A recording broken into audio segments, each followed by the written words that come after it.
first picks. I mean, Tian, we saw this before. It looked pretty damn good. Top Esports just going to slam that one straight off of the bat.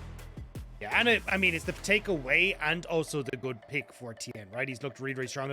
And as we said, like, you know, we're starting to see this HEcarim come in more and more as a favored pick for the jungle. Will give hope back over towards this Jinx. Imagine the Thresh probably to come alongside it here for missing, or they'll just look for Kanavi to pick up his own jungler. Maybe something like the Xin Zhao. Although, as we saw in the last game, Kanavi still favoring that Viego. I just don't know if it's great against the HEcarim. See the Jinx. I mean, just lock him in the bottom. It's fine, right? Get your duo in. Figure out what you want to go for with your third pick once you know where Top Esports are going. The Aphelios available if Top Esports do want to just opt into this kind of scale off down in the bottom side. Also, that Leona. This has kind of been the standard 2v2 that we've so regularly seen in it. Yeah, so I mean, look, there's probably not going to be anything too crazy, right? You imagine Aphelios, you imagine Leona, then we'll probably have the Xin Zhao come through on the opposite side. So I think then the real question is like, what's the mix-up that we see for... Okay, actually. So, going to take away the Gwen instead. So, it means that you'll probably have support bans coming through from JDG after this jungle pickup. Trying to make sure that like things like the Leona are taken off the board. Maybe even something like the Alistar as well, just to stop the engage coming through onto the Jinx. And in that situation, you actually end up in a reasonably alright spot then as JDG on this bot side, where you're no longer really worried about too many things that can dive on towards the Jinx. And it kind of sets up for Hope to be that big carry once more. Top Esports though, I'm curious to see what their game plan is, right? Because you can look towards mid lane bans for Yagao. That was what we got in the last game with things like not the LeBlanc, the Orianna and stuff being able to be taken off the board if they want to, but we'll have to see if that is going to be the plan here for Top Esports. Might see silence. Hey. I mean, it's a signature for Yagao, that's for sure. Weirdly enough, it's actually a signature for Kanavi, but Silence has been gone for a little while. Not a ban I was necessarily expecting to see, but maybe a sign that Wayward wants to play Malphite. I don't know. We'll have to wait and see.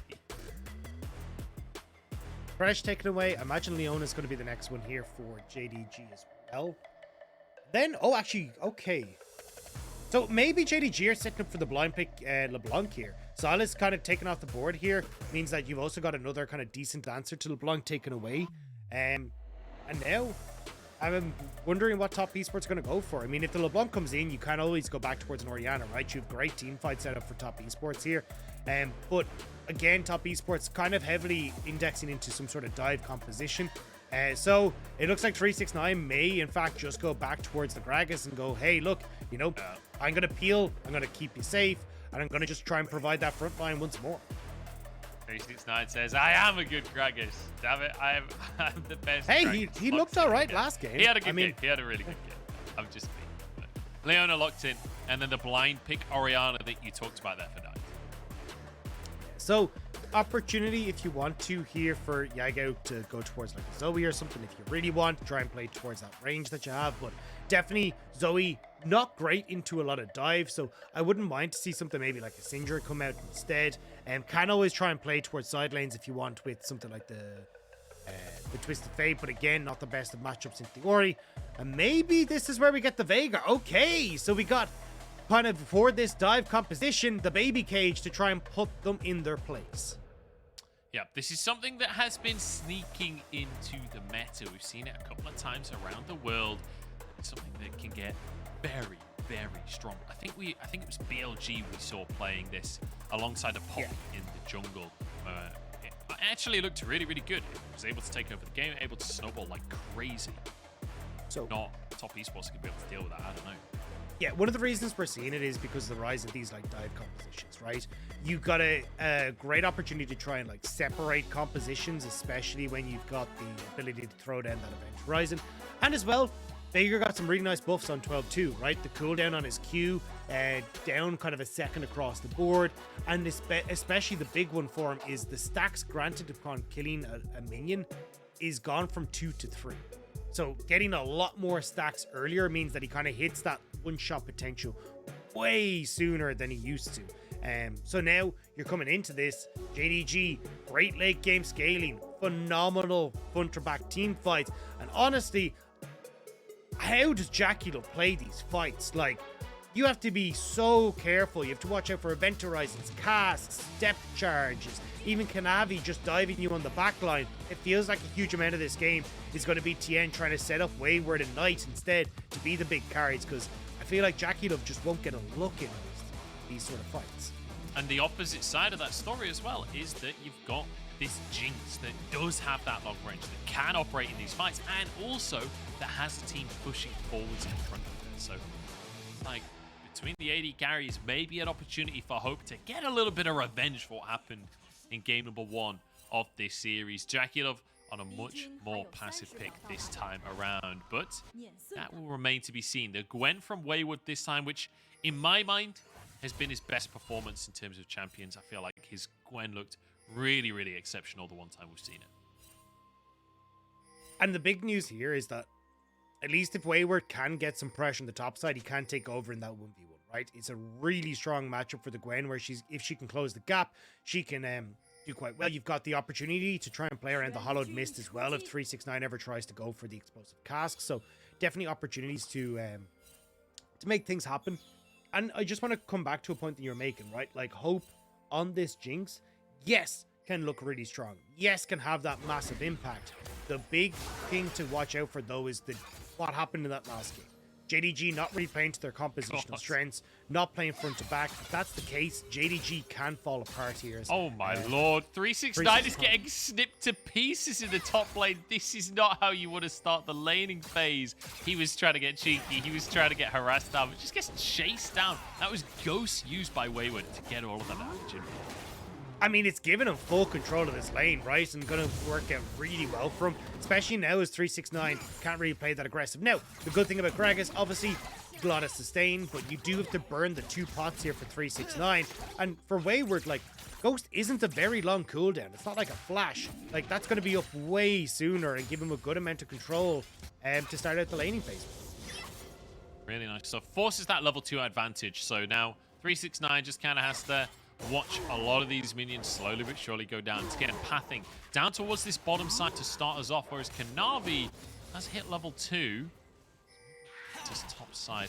He actually started on the enemy red buff here. So he's gone from the enemy red buff all the way up into his own red buff now. And Tian is going to discover that he's lost his chickens, he's lost his red, he's lost everything. Yeah, with the push and bot as well, it's not really in a spot where Tian can try and look for an invade, because they can always come back across. And you can always see, look at Kanavi's pathing, right? He's not gone to his red. He's moved back down onto this bottom side to stop Tian from moving in towards his jungle. So nice creative pathing and like nice creative pathing from Kanavi. And JDG once again kind of playing to help support Kanavi to make sure that he can keep this win. So now you got to look and see, all right, what is Tian's game plan? One of the things you'll often see in this situation is kind of like, hey, look, you know, there's 2 minutes and 15 seconds until my camps respawn. I'm just going to look to see if I can make a gank happen, because there's literally nothing else for me to do on the map. Even the bounce back and the push in mid for JDG means Yagao can help out on the scuttle. Yeah, but Tian too late to the play, right? Yagao, as you're saying, moves over, stops Tian from being able to get into the jungle, into the river, sorry. Which means Kanavi can get that scuttle crab for himself. And actually a stun comes out from Yagao, doing everything he can to ruin Tian's pathing on this one as Kanavi moves on over. He's just going to help push in the mid lane, realizes he cannot actually contest this crab. Yeah, and also trying to just get a nice back for Yagao, right? Try and crash that wave so we can look for the reset with TP in. Knight going to do the exact same, so all said and done. Pretty much even Steven now, at least from the laner's perspective, but you do see that Tian going to have to look for the reset, going to be behind when it comes to farm, and no real opportunity to try and look for invade. Even the blue buff here for Kanavi is still up. So honestly, I was about to say, I think for any buffs yet. But for Kanavi, you don't have mana, right? So honestly, I'd love to see him like move in towards mid, help Yagao get push, and then gift blue buff over to Yagao. Like, give Yagao the opportunity to 1 farm, 2 push in Knight, and you can continue to like kind of play around the push in mid thanks to the mana advantage Yagao will have, and the push advantage that Hope and Missing have on bot side. Yeah, could be an option for them. Whether or not we see that, I mean, that would be a very selfless thing to do. Kanavi Not known as the most selfless jungler, it has to be said. But we'll have to say soon. It could be an interesting strategy as Kanavi moves up to the top side instead. But both junglers are here. Wayward, low on HP. Can they finish off the Gwen? Is 369 flashing out into the brush? Tian chases him down and now a 1v1. Tian knows he cannot win that one as Kanavi's taken the Gwen's form. And he'll just have to settle for a minion wave. Yeah, 1 for 1, but honestly, I think Tian is secretly kind of happy about that, right? Gets a kill for himself and also gets some farm on the top side because you can already see Kanavi with that level advantage. Tian definitely wants to try and make sure that he can get some experience back in his favor. He's moving over towards his wolves. Kanavi coming back onto the map. Pushing mid. Maybe we do actually see that blue buff gift over, but Kanavi moving straight back up into his top side, so not sure where he's pathing to. Maybe looking for another top side gank, but see here, right? Wayward tries to go for the trade. Good bait from 369. The knockback nearly stops Kanavi from being able to get the kill there, but Tian will manage to trade that 1 for 1. Another 1v1 up in this top side. Ghost used by Wayward, but won't be able to find the target. Won't be able to chase him down, at least for now. Return to that top side instead. Relatively even in that top lane. All summoners on cooldown. It's just a clear single 1v1 at this point. But the Drake started by JDG now. Should be able to take control. They're going to be able to get Dragon, and then finally Kanavi might go take that blue buff. No pushing bot side here. And this is a thing, right? Like, you can't really set up... Sorry, you can't really push in this bot lane, but Gravitum is there for JackeyLove. Trying to see if maybe he can allow Tian access to this bot side. Kanavi spotting out the HEcarim there. Mark clearing away some of the vision. Tian might get caught out here. The flash forward from missing both of them in the baby cage, and Mark will be the one to go down. Kanavi grabs that kill for himself. JackeyLove just has to return to his tower. A nice roam there from Yagao. Opting in towards the Predator as well means that he can quickly make his way down towards the bot side, and there's very little that Knight can do. You can see completely out of mana there as he tries to shove in the wave, and Yagao will be able to clear it. And he will. Another baby cage comes out. Knight not going to be followed up on there as Yagao. No ultimate available, so very difficult for him to do too much more. And you know, the early laning phase of Veigar, definitely the toughest part of this matchup, but time being, he's doing okay. He's down in CS, but realistically, with that assist that he's managed to get for himself, and with the tier stacking on up, he's going to be okay. And unfortunately for Tian, things are just going from bad to worse here, right? Like, kills going across now in favor of your opposition. He hasn't been able to get his camps over for himself, sitting like 10 CS behind. He's going to move back up towards this top side, right? Where, like, yes, he's got some of his camps respawning, but again, this like mid and bot side in favor of JDG, and they're really starting to power through it, especially when you look at dragons. JDG have been like top 3 when it comes to dragon control in the league this split, and they're looking to continue that streak with the way that mid and bot is going. It certainly feels like JDG, when it comes to objective control, that's been one of their biggest strengths. But in the last game, it felt like they couldn't lean into that strength in the same way because of the dominance of the laners from top esports, because JDG sort of lost control early on in the game. They couldn't play that style, and perhaps a reason that they fell so far behind once we got to the mid game. This time around, though, they're the ones ahead, but it's top esports to start this Herald. See Mark just hovering there, trying to see if they can bait JDG in. I kind of like the fact that JDG aren't going for this, right? Like, you don't want to try and give those early skirmishes across to top esports when they're strong. Instead, shove in mid. Now they can rotate down to the bot side and look for a potential play onto JackeyLove. You can see he's got to run the hell away as JDG look to change or take charge of this bot side jump. Kanavi actually ults over the wall here. Tian gonna go for the onslaught shadows. There's a shockwave onto 2 to follow it up. Yagao low on HP and finished off with a rocket to answer the kill. 1 for 1 here as JackeyLove tries to finish off Hope, but Hope has the range over the wall. And Kanavi finished the kill, gets the reset, now onto Mark as well. And it's all flipped around onto its head. Kanavi chasing for Mark. Knight trying to escape through the jungle, but the anchor should be available any second now from missing, and he finds the lollipop. The zap comes in, and it's a triple kill coming through for Kanavi. And that's such a strong skirmish from JDG. Top esports thought they'd be able to take the fight with Tian and Knight. The combo that you've got with HEcarim and Orianna is strong, but numbers advantage for JDG means that they can take it. You see here, they jump onto Yagao. The hook for missing keeps a good amount of the rest of damage from Tian away. Yagao tries to walk away from the shockwave, but it's not enough. But you see here, Hope gets excited, which means he's actually winning out the duel here against JackeyLove. Able to flash away from the ultimate as well means that the Moonlight Vigil isn't getting a ton of healing there for JackeyLove, or a ton more chakrams. And then the rest of the fight, JDG are just able to follow through because Knight, completely out of mana, has no more damage left in the tank. 100% win rate for JDG when they have this Viego so far, this split. 3 games in the books, and they're looking at a 4th right now, Dagda, because this is a performance and a half from Kanavi. Except for last game, no. We're not talking about that one. I'm only talking about the statistics that are currently logged on the internet. It's a very specific category that only gets pulled out when someone's goofed on broadcast. It's going to be in charge from there on. Actually, Wayward getting all in on the top side by 369. He will survive, and TPs. I'm sure where he's going. Oh, home to his own base. He's got out of there. Knew that Tian and Knight were on the way, so it's like, I need to get the hell out of... No, he won't hit in time. He's going to be out. He's going to be out. Oh, so close and yet so far. Yeah, not able to make it happen. But Wayward now, delayed on the reset, means that at least for 369, he'll get back up here and be able to clear out the wave. Still, we haven't really got much in the way of pressure coming through from top esports, right? Yes, they managed to crack open the 2 plates in mid with the Rift Arrow, but that's going to be answered with Hope on the bottom side. A plate as well going in favor of Yagao alongside those kills. Means that he's staying relatively even with Knight, despite the fact that Knight has that CS advantage. And also the plate advantage. And Kanavi, again, we talked about these dragons going their way. I need to correct something I said, because I said that they're top 3 in dragons. It's the top 3 in first dragon percent. They're about 7th when it comes to their general dragon control, but they're definitely adding up as Mark.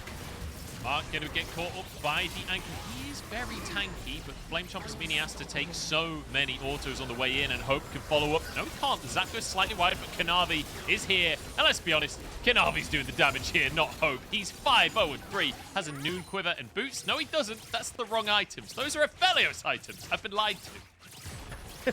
Look, it's just insane how strong Kanavi has been thus far. Like, managing to get everywhere on the map, it's just been such a clean start for JDG. The skirmishes going their way, playing off the fact they've got push in mid and bot. And we said coming into game 2, we wanted to see what the story was going to be. If JDG could change up the draft, get some winning lanes, how would that impact their ability to play this early game? And you're seeing it. It's night and day, and this is what we were expecting from JDG, at least from what we've seen from the last 2 series, where after Chinese New Year, they've been menaces in these early stages. Yeah, I do have to correct you slightly there, though, Doug, that you said it's night and day. It's actually night and Yagao. Yagao means toothpaste, not day. Although, you do brush your teeth when the day begins, so I see where you're coming from. I like the wordplay here, I'm going down a weird rabbit hole here. It's a 6,000 goal lead for JDG, as they have had complete control, and most specifically Kanavi has had complete control of this early game. Top Esports want to do something about that with a 3-stack into top lane. 369 happy to walk on in, and Top Esports respecting that they can't fight this. You can see Yagao and Missing moving on up. Is here. Top Esports waiting this brush. Hope needs to be a little cautious. It's a good ward. It'll keep him a little safe, but you got to remember these are alcove gamers, and Hope knows it. He knows about the alcoves. He's too big brain. Hope able to catch him out. JackeyLove, though, does get the push on the bot side, but Kanavi wants to change that. Oh my days. He's 2 levels up on JackeyLove. Look at it now. This is a jungler. The jungler from JDG just eats JackeyLove alive. 6 kills now for Kanavi. I mean, we take the last game out of the equation. If we're going by the stats before we hit this series, 44 KDA and Kanavi coming into today's series. And although the last one didn't go his way, 6-0-3, like, you can see why this guy has just been such a menace on this pick. Sterk's Gauge going to be coming through very, very quickly for him. And he's an item and a half at the moment, and you're only seeing the first items just completed for the likes of Yagao. And if you think that's impressive, look towards Hope. 2 items already completed, and JackeyLove doesn't even have his first. Yeah, this is what we call a toughie down in that bottom side. 0-6 for the bottom lane of Top Esports so far this game with JDG in full control, in the driver's seat. And if you thought Top Esports looked convincing in game number 1, well, JDG are here to tell you what convincing really looks like. Complete control. This Veigar in the mid lane as well, not actually having that significant of an impact so far in the game, but slowly but surely scaling up, and you get that extra value thanks to the passive. Every little bit of farm, every little item does scale a little bit better. It's 369 and a 1v2 underneath the tower, and he's actually doing kind of okay on this one. Rocket comes on wide. Oh my god, he gets the heal at the last second! 369 survives it! I cannot believe that 369 manages to keep that in check. Might be making a name after Wonder on that one. Doesn't quite get the kills, but the outplay coming through on the Gragas.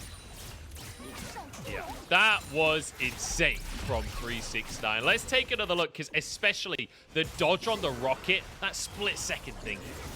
Well, I mean, the Rocket was on his side, right? So it would have been great if it connected. But you see here, right, just being able to dodge away from the onslaught of shadows. Tian tries to tank him as much as possible, but here, two factors, right? One, the CC onto Wayward, and two, the fact that it popped his passive so he gets the heal as well. Really nice job from 369. Really beautiful from 369, managing to survive against all odds. Let's be honest, he had no right to survive that play. And if the Top Esports mental wasn't summoned this game yet, I think that'll do it. Mark has to flash away. As I'm not really sure why Top Esports are in these positions to be contested like this, but either way, third Drake coming up. And it will be JDG in position to grab it. They drop a Herald in the mid lane as well. Shockwave is a bit of a whiff as Hope just casually sidesteps it. There's a tier 1 tower gone down in the mid lane. Hope wants a little bit bonus damage here as he looks for more in the mid lane. And it will be an unfortunate cask there for 369. Just fishing for it, seeing if he can find an opportunity. But in the meantime, the Drake goes down. Also just trying to see if he can like get back top Esports so then they can maybe push on towards the tower, but with Tian showing on the flank, we're like, we don't want to fully commit to take this tier 2. Instead, we'll take the dragon and then come back for the tier 2 as they can clear that one. Yep, very nicely done. What a passage of play from JDG here. 2 towers in the mid lane, getting themselves that dragon as well. I'm not sure if that tower in the bottom lane was already down or if Yagao just finished that one off, but either way, they're looking for a tier 2 in this bottom lane, and it's only Wayward here. Nobody even in a position to roam over aside from Mark, but he can't defend the tower by himself. That will be yet another tier 2, I believe. I'm not sure if Hope actually has the damage to finish this off. I feel like maybe a little more commitment was necessary from JDG there. Yeah, they're just going to back away. You know that you've got the JackeyLove pushing in his top side, so he'll end up taking the turret plates and, sorry, not the turret plates, the bounty gold on that one. JDG now recommitting to this bottom side while they see that there's still JackeyLove pushing the top side, so they're happy to just trade for the tier 1 for the tier 2. And now, again, when you look towards like next dragon in 4 minutes, vision established for JDG. As long as they can like push up into the jungle, continue to contest this, it's impossible for Top Esports to really actually get into in towards the river to even contest the dragon, especially when they don't even win out a mid push either, right? Like Hope just sits there, pushes in the wave completely fine. And for Yagao, missing 369, these jungle corridors are great for fights when Knight is so far behind, because Knight realistically is the only one who really kind of benefits massively from that scenario.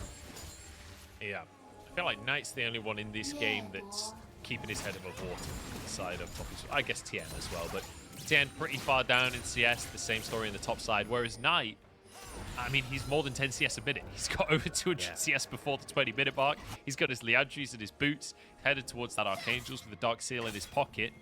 And Orianna, if you can find that 3k elo shockwave, if you can go full Corellan Lord, you can still carry a game. It's just not always that easy when you're playing such a supportive mid lane, and we'll have to see what Knight has up his sleeves. I mean, 100% could if he was like 4 items, right? An item and a half, I'm working towards that Void Staff. Not really going to be able to do too much with just the Blight Jewel. And then you look across at Hope, right? A full item ahead of his counterpart, working towards, I imagine, yeah, it's going to be the Infinity Edge for him. And JDG just sieging onto this top side as Yagao pushes mid and Wayward's on the bottom side. Yeah, Wayward does get themselves a bounty at very least, so that's something for Top Esports. We take the small wins here after how this early game has gone. As Hope standing on a ward. Doesn't seem to be aware of it. Oh, there we go. He's noticed. We'll finally clear that one out. As JDG just maintained control. And, you know, after how scrappy and how close that first game of this series was, it feels like JDG have downloaded Top Esports. It feels like they figured it out. They looked at game number 1, come into game 2, and they're like, all right, here's how you beat Top Esports. You just win the early.